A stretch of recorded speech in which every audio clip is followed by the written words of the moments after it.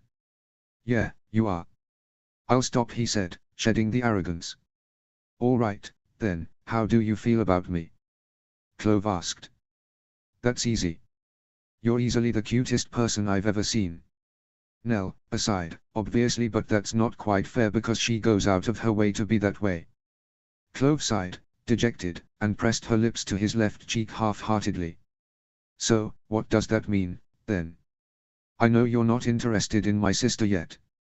She then added with a threatening glare, "Well, you better not be." "Yet?" Kato asked, completely baffled. "Clove, I'm not interested in Nell. She's like my own baby sister. But she won't always be." "Only if she gets bored of me," Kato said, a bothersome expression affixed to his face at her response. "Besides, Nell wants me with you, and I want me with you, so we're both on the same page about that. So, I'm cute."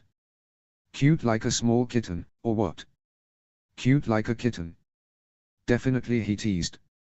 "Kato. I wouldn't be playing a game like this with Nell," and then for an afterthought added, "or any other girl. It's not just cuteness, Clove, as ridiculous as that sounds."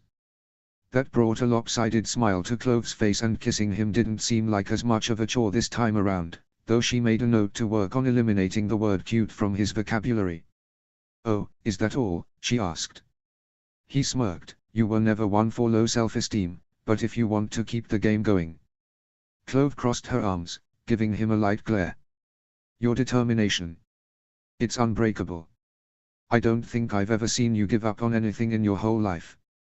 He swallowed, his eyes bright. "Not even me. So, like I said, it's more than just cuteness. It's everything." Her expression became softer, and she gently pressed her lips to his forehead. Kato buried his face into her shoulder. She ran her hand through the roots of his hair. "We can stop." Kato pulled out of the safety of her embrace immediately and gave her a smirk. "The game's not over until I say it is, cuties. So why do I have to be cute, but you get to be sexy?" she blurted out, affronted. His smirk grew even wider and he beamed, quite flattered. "Oh, I'm sexy." She groaned at her lack of restraint. He kissed her lightly on the lips, interrupting the impending ramblings. "Anyone can be sexy, Clove. There are a number of girls in my cohort that any guy could only hope to sleep with, but it doesn't matter.